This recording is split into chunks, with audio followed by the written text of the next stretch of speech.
У Татьяны с Максимом намечалась свадьба. Они любили друг друга, давно вместе, и их чувства прошли проверку на прочность. По правде говоря, Татьяна была по-настоящему любима в первый раз в жизни, хотя ее возраст неумолимо приближался к 30, если, конечно, не считать отца и брата. С братом-близнецом Эдиком у Татьяны были прекрасные отношения. Его любовь постоянно компенсировала весьма прохладные, даже отчужденные отношения с мамой. Тане всегда казалось, что мама не любит ее. Во всяком случае, не так, как Эдика. Но к этому она успела привыкнуть за 20 лет, живя в родительском доме. А когда папы не стало, она уехала и зажила самостоятельной жизнью. Но комплексы, выработанные в семье, ты непослушная, нерадивая, упрямая, ленивая, некрасивая, мешали ей стать счастливой. Мужчина насторонилась после 2 неудачных романов. На работе ее особо не ценили и не продвигали, подруг у нее тоже не было. И она уже решила, что одиночество ее удел, пока не познакомилась с Максимом. Он разглядел в ней хрупкую и ранимую женщину, которую нужно оберегать от невзгод и всяких тягот жизни. С ним Татьяне очень повезло. С ним она впервые почувствовала себя счастливой. И все же вопрос, почему мама не взлюбила ее с детства, никогда не давал ей покоя и обострился сейчас, когда она соизволила прибыть на ее бракосочетание. Да и не приехала бы, наверное, если бы Эдик смог ее заменить, но брат был в дальней командировке, из которой ему было не выбраться. Будущего зятя мама приняла радушно и к нему проявляла больше тепла, чем к ней, к дочери, даже сейчас, когда детство позади.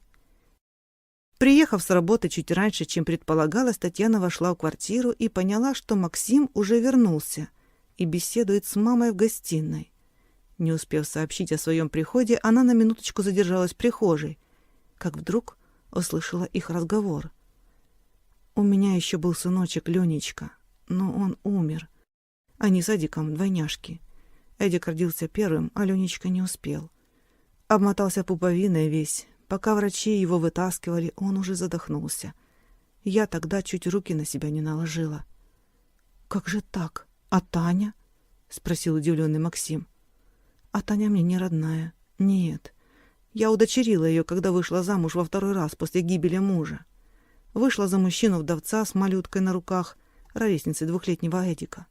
С горя я тогда думала, что она мне Ленечку заменит. Да разве чужую дочь с родным сыном сравнить? Да еще такую непутевую.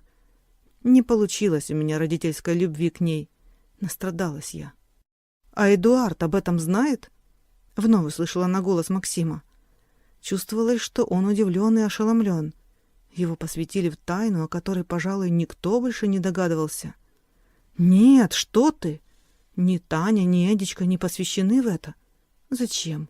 Это моя жизнь и моя трагедия. Дети не знают ничего. А Эдик считал, что Татьянин отец его родной папа. Вы не говорите ей, я прошу вас». У Тани чуть ноги не подкосились. Как она сдержалась, не разрыдавшись прямо здесь, в прихожей. Она тихонечко вышла из квартиры, очень мягко закрыв за собой дверь. В глазах густой туман, какая-то пелена, которая мешала ей оглядеться вокруг. Она стояла на лестничной площадке и пыталась осмыслить услышанное. Выходит, что она, по сути, сирота и нелюбимая падчерица женщины, которую всю жизнь считала своей родной мамой. Татьяна чувствовала тошноту. Но зачем ей все это, да еще за день перед свадьбой, когда она, наконец, обрела бы полное спокойствие и душевный комфорт? Но зачем ей эта правда именно сейчас? И тут зазвонил ее мобильный телефон. Это был Максим, который просто поинтересовался, скоро ли она придет домой. Голос его был слегка упавший и невеселый. «Я здесь. Открой, пожалуйста, дверь», — попросила Татьяна. «Ты устала?» — спросил он, когда она вошла. «Может, тебе чаю?» «Нет, не надо», — сухо ответила она и прямиком пошла к себе в комнату. Она никак не могла взять толк только что услышанное. Но, в принципе, какая разница? Ее удочерили, воспитали, как родную дочь вместе с братом-близнецом. Какое теперь это имеет значение? Но вот слова «не получилось у меня материнской любви к ней» задели ее за живое. С тех пор прошел год. Татьяна, Максим и ее маленький новорожденный сыночек прибыли к маме в гости. Женщина встретила их слегка настороженно, обняла Максима, слегка прикоснулась к заветному свертку в руках дочери. Та прошла к дивану и положила на него малютку. Развернула. Мама застыла в изумлении, боясь подойти к ребенку. «Мамочка, это твой внук, Ленечка», — сказала Таня и увидела, как у мамы на глаза навернулись слезы, несмотря на улыбку. «Доченька моя», — впервые в жизни назвав так Таню, произнесла она. «Ты знала?» Но Таня лишь подхватила малыша на руки и положила его в мягкие мамины руки. Она не верила в то, что мама совсем не любила ее. Она просто не могла смириться с подменой. Теперь, став матерью, Таня поняла, как это страшно потерять своего ребенка. Дети, может, и бывают приемные, а мамы нет. И не важно, что она, Татьяна, не смогла восполнить той утраты. Но зато ее маленький сын, Ленечка, станет той самой яркой звездочкой, которая еще посветит на жизненном пути этой настрадавшейся женщины. All right, everyone's presentations are done. Nick, the manager, said as he tried to move the discussion forward. Excuse me, I haven't. I recently found out something. Nick interrupted me and began to speak. There's apparently someone in this department who didn't graduate high school and is just a part-timer. Meetings should be for employees only. Absolutely right. His lackey, Mike, of course, agreed with Nick. I'm leaving. After leaving the meeting room, I started to shut down my computer. I noticed that an email had arrived, not in my personal inbox, but in the company's shared email. Thinking, there's no point in speaking up, no one will listen, I went home quietly. The next day, I heard a commotion from Nick's desk. He was staring at his computer screen, his face pale. Nick? Is something wrong? Mike looked at the screen with him. And he turned even paler than Nick. Why is he so angry? Knowing the reason for Mike's distress, I thought to myself, serves them right. My name is Adam. My mother passed away when I was in the 9th grade, and I was raised by my father. Well, you could hardly call it being raised. After my mother passed, my father changed. He drowned his sorrows in alcohol, and though he still went to work, he squandered our living expenses on horse racing. Because of that, I had to start working part-time as soon as I entered high school. Every month, I went to the convenience store with bills in hand that couldn't be auto-deducted from my father's account. Even though I endured it because I didn't want to be alone, I reached my limit in my second year of high school and dropped out. I found a live-in job at a distant inn. Thank you for everything. The day I left home, my father, still staring at the TV, spoke. Take care. That was our last conversation. Back then, 18 wasn't the age of majority, so I needed my father's permission to work, and I couldn't hide my place of employment. Yet, my father never visited me even once. I kept working just to survive, and before I knew it, I was 42. Years of hard work paid off, and I was transferred to the headquarters. I was thrilled to be recognized by the company, as I thought I'd be working in the field until retirement due to my lack of formal education. Listen up. Our work can change the future of our employees. Don't drag us down. On my first day after the transfer, Nick, dressed in an expensive suit, spoke sternly.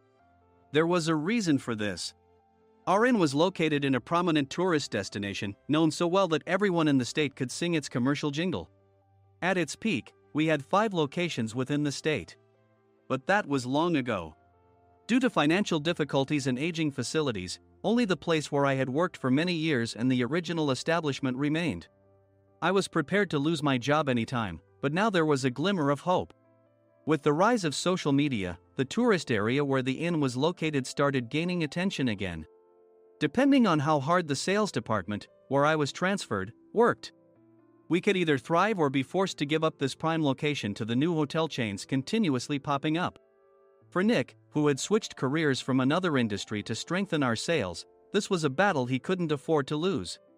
I understood why he had to be strict. I will do my best. Nick sneered at my enthusiastic declaration. Did you not hear what I said? I'm sorry. I thought I was listening carefully. Out of habit from years of customer service, I apologized reflexively, though I had no idea what had offended him. Someone was watching me with a smirk. In this department, there are those who are expected to excel and those who have been shoved here because they have nowhere else to go. You are the latter.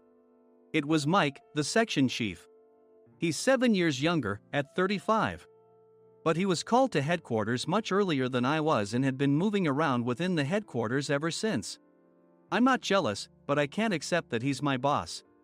Graduating from a prestigious university, he has an unusually high pride and caused many problems as a newbie, making things very difficult for me when I was the front desk leader.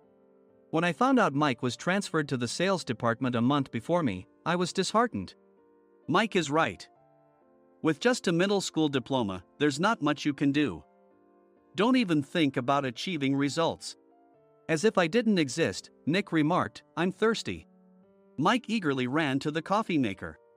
It seems Mike is Nick's lackey.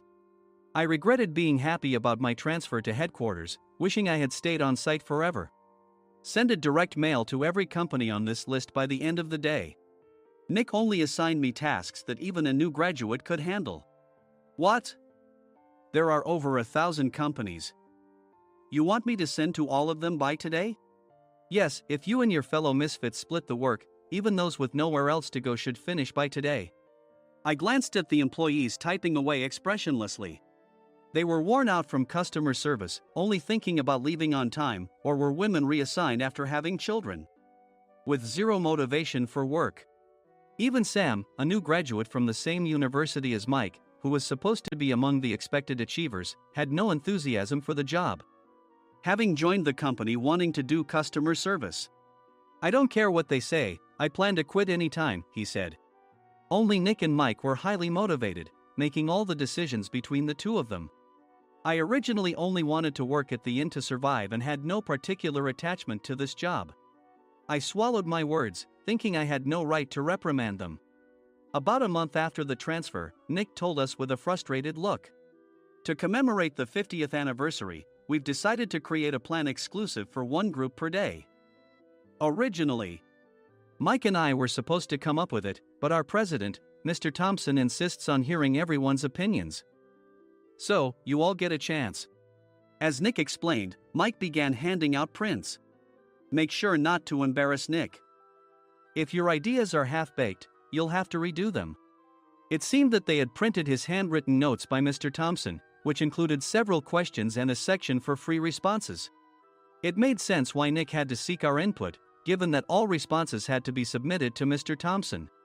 We were given a week to think about it, and a meeting was scheduled to compile our ideas. My plan is to let guests enjoy both the old and modern America. Nick began the presentations. Guests would watch a master confectioner at a nearby traditional sweet shop make sweets in front of them. The welcome drink would be premium tea in a bottle. Nick's plan was certainly attractive. After his presentation, Nick called on us to present in the order we were seated. Just as I stood up for my turn. All right, everyone's presentations are done. Excuse me, I haven't. I recently found out something. Nick interrupted me. There's someone in this department who didn't graduate high school and is just a part-timer. He was likely talking about me. I joined the company as a part-timer and was made a full-time employee when I turned 20. That was 20 years ago, so Nick and Mike probably had no chance to know until recently. Meetings should be for employees only. Absolutely right. After that, Nick kept creating opportunities to solicit everyone's opinions, purposefully excluding me from speaking. The meeting unexpectedly heated up and went past the scheduled end time. A few people asked to leave, and the discussion continued with the remaining few. Still here? Normally, you'd leave in that situation. Though I had no attachment to the job initially, hearing kind words from customers made me want to make them happier. For someone like me, with nowhere to go, the inn was my home and customer service was my life. I felt pathetic about my current self. I'm leaving. I left the conference room and started shutting down my computer. I noticed an email had arrived, not in my personal inbox, but in the company's shared email. Thinking no one would listen to what I had to say anyway, I quietly went home. The next day, while preparing the DM as instructed, I heard a commotion from Nick's desk. In his haste to stand up, he hit his knee on the desk. He stared at his computer screen, his face pale. Nick! What's wrong? Mike, thinking he should be the first to rush over, approached Nick while still wearing his coat. He peered at the screen with Nick. And he turned even paler than Nick. Why is he so angry? Who is responsible for this company? Nick, more irritated than ever, asked, and Mike answered without checking. Probably Sam. Sam wasn't there because he was attending a morning training session for new hires. Nick gave up on getting angry and returned his gaze to the screen. They were looking at an email that arrived right after the end of the working day yesterday. Apparently, no one, including me, had checked it before leaving. The email was from a large company that used us for their annual employee trips. The president and executives of that company also frequently used our services personally. President of the company, Mr. Mason himself, had declared that neither he nor his company would ever use our services again. Well, some companies cancel their employee trips or stop using our services due to financial struggles. Let's just move on. Mike kept wiping the sweat from his forehead with a handkerchief.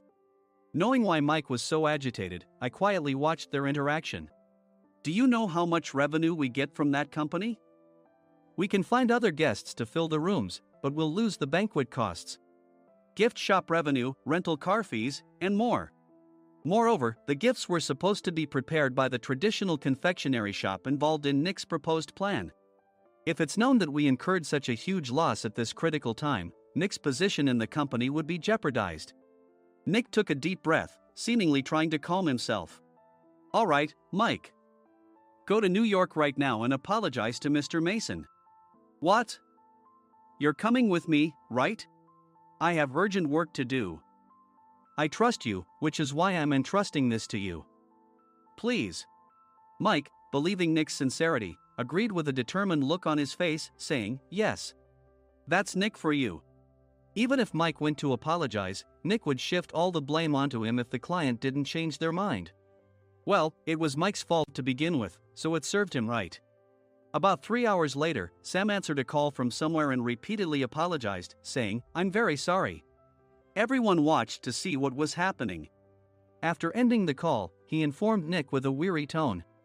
When Mike arrived at the client's company, he only made things worse, further infuriating Mr. Mason. He was demanding, get his boss here immediately. It was no wonder Sam was exhausted, dealing with such a call right after returning from training. What is that idiot doing? All right, Adam, you're coming with me. If sacrificing Mike didn't work, then I must be next. Normally, I'd want to refuse at all costs, but I saw an opportunity in this situation. If I can be of assistance, I'd be happy to join you. I obediently followed Nick, and we flew to New York. When we introduced ourselves at the reception, it became clear how serious the situation was, as the receptionist personally escorted us to the president's office. Angry voices leaked through the door, making both Nick and me uneasy. Excuse me. I'm Nick, the supervisor. I understand my subordinate has caused you trouble, and I deeply apologize. Nick, with his experience in the corporate world, knew enough to offer an apology before excuses. However, his customer service skills left much to be desired. I sighed as I saw Mike trembling like a small dog in the corner of the room. What kind of training are you giving your subordinates? Mr. Mason glared at Nick with a red face. The intensity of his gaze made even Nick take a step back. Regrettably, I joined this company only 2 years ago and was unaware of Mike's issues. I should have identified his shortcomings sooner. Indeed.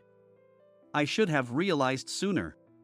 No sensible person would come to apologize and then give a lengthy presentation on the drawbacks of not using their in. Nick froze, his mouth slightly open. Suspecting the worst, I picked up the documents that had fallen to the floor. It seemed Mike hastily prepared these documents on the plane, listing the disadvantages. Disadvantage 1: if you change the venue for the company trip, employees might suspect it's for cost-cutting reasons, leading to a negative impression. Reading it aloud half-jokingly, Nick snatched the papers from my hand and checked the contents with a furious expression. Among the stack of documents was a receipt from a nearby convenience store's copy machine. I felt a pang of dread, hoping he hadn't shown the receipt as well. What do you think he said when I asked what kind of nerve he had to do this?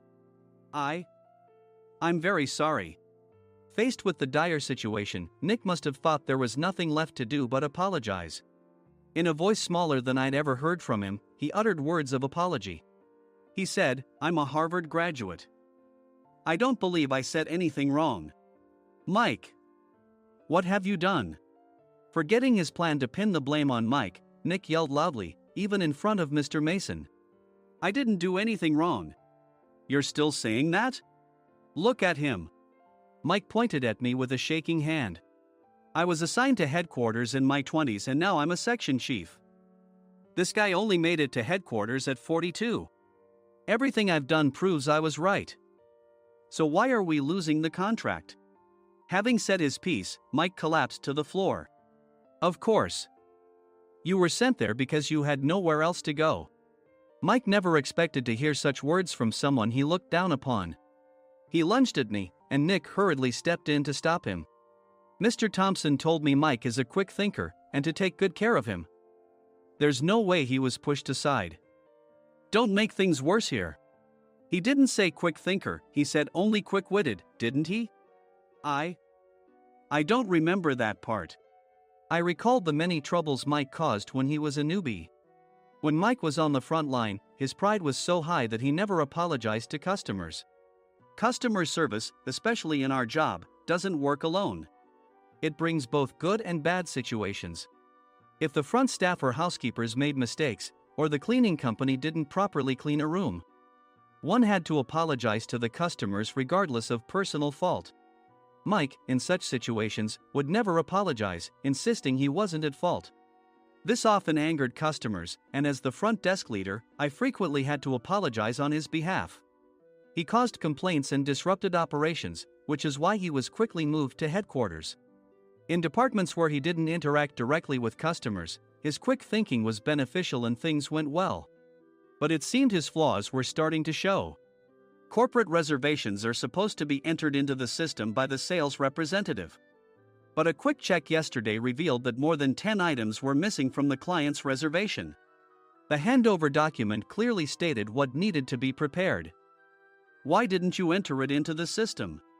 Why do we have to give them special treatment? Filling rooms near the banquet hall, setting up all the food in advance. Specifying the brand of wine, they're too demanding. No wonder he always angered customers, I thought, feeling a headache coming on. Grouping them in rooms near the banquet hall is for our benefit too. It makes it easier for the staff to set up beds and serve breakfast since everyone's schedule is synchronized. As for the other requests, Mr. Mason suggested them to lighten our load. I didn't know that. Nick finally seemed to realize that Mike was the one who had angered the client. What did you say to them? I just told them we wouldn't give them special treatment anymore. We shouldn't waste effort on things that don't bring in money. I was utterly exasperated at his lack of understanding of customer service. Of course, we shouldn't comply with unreasonable demands. But carrying over successful practices from past stays makes customers feel remembered and enhances their experience. Good memories encourage repeat visits. That's part of our job. I looked down at Mike, who was sitting on the floor.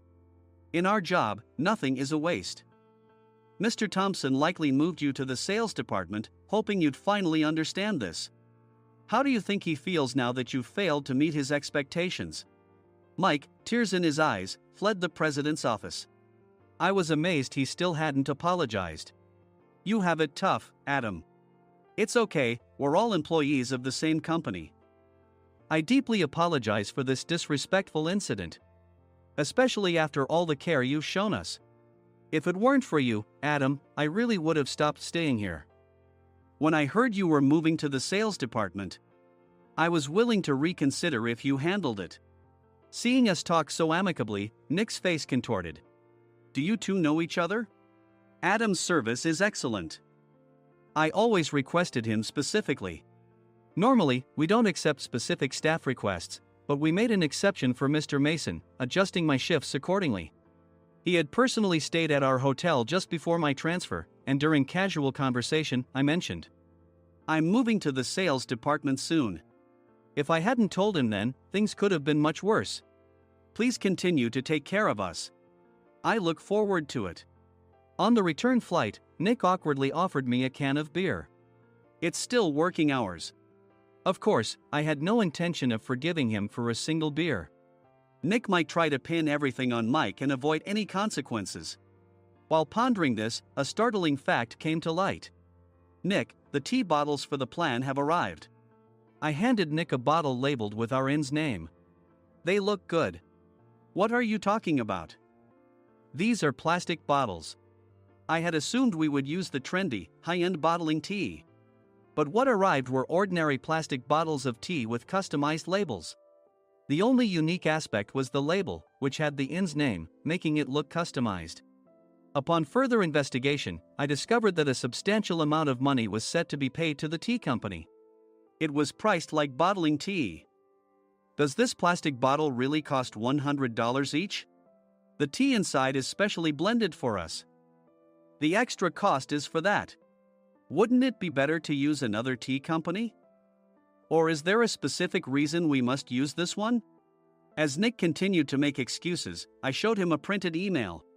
I informed the tea company's president, Mr. Mitchell, that we discovered irregular payments and he confessed. He said you two were high school classmates and planned to split the extra money. That idiot. Why did he confess? That's not important. You should worry about yourself, this could turn into a police matter. Opening the bottle cap, I suggested. How about calming down with this tea? It supposedly has a relaxing effect. Nick drank the tea frantically. In the following days, decisions were made about their fates. Mike was reassigned to the General Affairs Department, with no chance of transfer or promotion, as per Mr. Thompson's orders.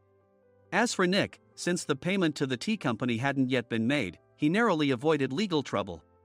Instead, he was encouraged to leave the company, and to avoid further complications, Nick submitted his resignation.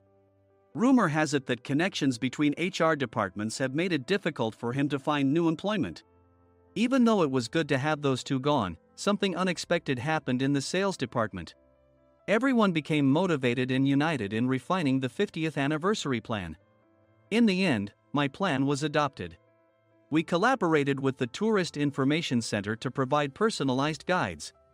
The plan, tailored to the number of guests, was truly special for the 50th anniversary.